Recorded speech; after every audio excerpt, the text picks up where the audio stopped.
top of it. They want someone so, so beautiful, so handsome, and, such height, such complexion, and so, that they rule out so many different people. And really, and a lot of these brothers, it's an influence of the society around us. Because we live in the society, we live around us, looks count more than anything else. They judge you on your appearance. And I mean, to an extent that, you can even be denied a job if you don't look right for the job. That's how mad it's become. So, appearance is everything to them. But Allah subhanahu wa ta'ala doesn't judge us by our appearance. He looks at our actions and He looks at our hearts. So this is what we should consider. And also, many of the images that we have in our minds, many of the images are really artificial. What you see in magazines, on billboards, are not real people. A lot of the time they're electronically enhanced, airbrushed, they remove the blemishes and so on. It's not real. So when you have these artificial images in your mind, you're not going to find that in reality. And that's a cause of depression in many people. They've done research. Many people are unhappy about their appearance, about their looks, and about their kind of physical status. For Muslims, this is an act of kind of, disbelief, if you like. That you're ungrateful to Allah of what Allah has given to you. Because these images are constantly kind of, put into our minds. So we need to be, put these images aside, and we need to see people for what they are in reality. People have their own, they have their imperfections. No human being is perfect. They may look good, but they have their faults. So when you're talking about looks, be realistic in what you're looking for. After that, of course, there's compatibility issues in terms of education, background. They're not essential, but they do play a part in making sure that, there is common understanding and there is some commonality between the two people. The more that you have in common, the more likely that, you will kind of fit together in the marriage. So compatibility in terms of education. If someone is highly educated, it's not advisable that you marry someone who's totally illiterate. But it doesn't mean, education doesn't mean that you have to have an MA or you have to have a degree. Basic understanding of the world and things around is enough, inshaAllah.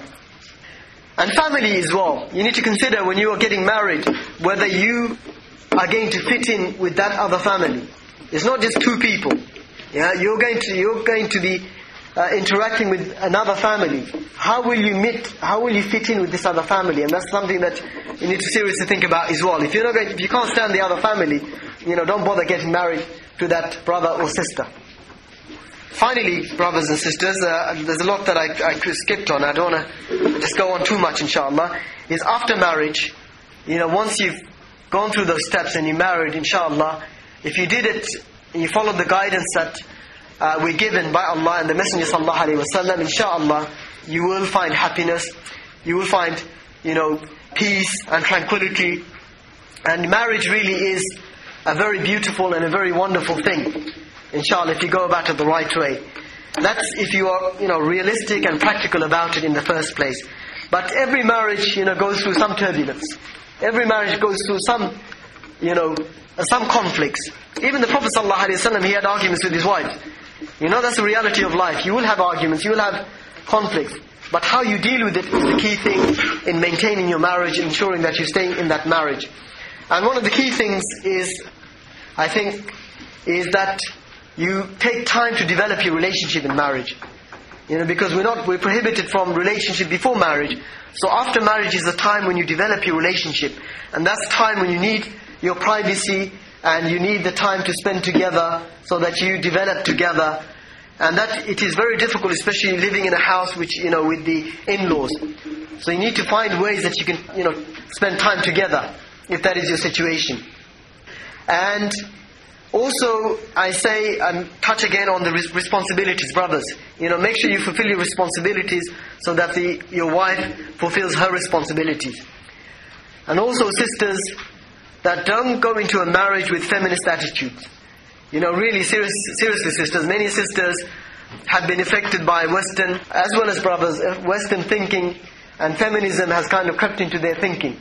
So they get into marriage thinking, I'm not going to serve him, I'm not going to cook for him, I'm not going to do this, I'm not going to do that. And you think, what you're going to do in marriage? Just sit pretty and do nothing. Marriage is responsibility. If you want your husband to provide for you, you need to do your part. You need to make sure that you're doing your part and you carry out your side as well. And that's, give and take. Marriage is a partnership. It's about give and take. So really you have to do all of this, inshaAllah. And sisters, you have to respect. You really have to respect your husband's position as a man in charge. And really, if you cannot do that, don't get married.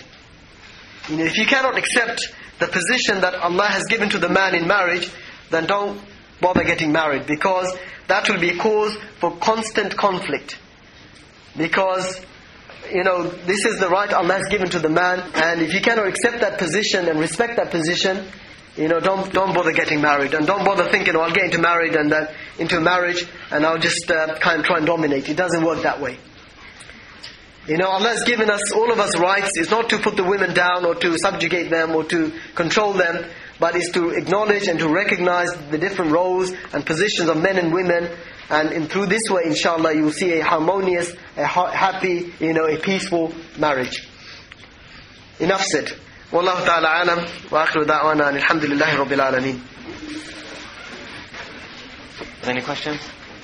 Some people demand a high dowry, say for instance £20,000, and the brothers actually accept it, but they say that they'll pay in installments per se, but most of the time that never gets paid. In terms of Islamic law, what's the stance on that? Question is about the mahar, and I think this happens especially amongst, maybe in Asian culture. I don't know if it happens in other cultures as well. Is sometimes a family would demand a high mahar. And I mentioned earlier that sometimes they see that as a form of security, because they think that by demanding a high mahar, so the husband will kind of be forced to stay in the marriage, walk out of the marriage. This is wrong. First of all, the marriage is the right of the woman. It's her right, so she can ask for whatever she wants. If she's happy to accept, £1,000, that's fine. If she's happy to accept £100, that's fine. That is her right. The family cannot dictate or demand what the mahar should be. If in a situation a family has demanded a high mahar, they demanded such a high mahar, £10,000 or even £15,000, and the brother has accepted, foolishly, which I think is a foolish decision to accept that, but he has accepted, then therefore that is a debt that he must pay, unless the wife excuses him. Unless if she says that, okay, fine, you don't have to pay me, then he must pay all of that, every last penny. He has to pay it, if he has accepted that. If she doesn't, excuse him, he has to pay all of it. So, as the brother said, sometimes, people say, I'll pay it in installment, and they never get around to paying it. The loan is there, the debt is there, and it must be paid. Yeah. So even if the brother passes away, it's still a debt that he has to pay to the woman. It's her right once he has accepted that mahar. So don't be foolish in the first place to accept such a high demand. And sisters, tell your families and negotiate with your families. Tell them that this is unreasonable, this is un-Islamic, and that it's wrong to do so. And the barakah, the blessing, is taken away when people start making such demands. So keep it simple, make it easy, and then inshallah you'll see the blessing from Allah subhanahu wa ta'ala. Wallahu a'lam. Once married, is a husband allowed to move into the wife's house? Yeah, once the brother is married, no reason. He can live anywhere he chooses. If he wants to go and live in his in-laws' house, in the wife's house, and they're happy to accept him, fine. There's no problem with that, inshallah. The key thing is, brothers, that wherever you live, that ensure that you're the one in charge of your marriage. Don't let your father or your mother or your sister or your brother interfere in your own marriage. And this is, causes a lot of problems. So really, stand up for your own right, and especially for the right of your wife. And don't let your mother, she's your mother, yes, she has rights over you. But don't let her and your kind of love for her do injustice to your wife. If you see your mother doing wrong to your wife, be adamant and tell your mother nicely, this is not right, this is displeasing to Allah subhanahu wa ta'ala, and she is sinful for it. And that it creates trouble in your own marriage. So, speak up for the rights of your wives. And this is something that, Allah will hold you accountable for. Wallahu a'lam.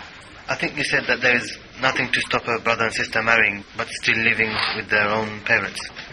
i.e. not living together. Many parents don't like this idea and would say you aren't being public about your marriage. Is this a fair point?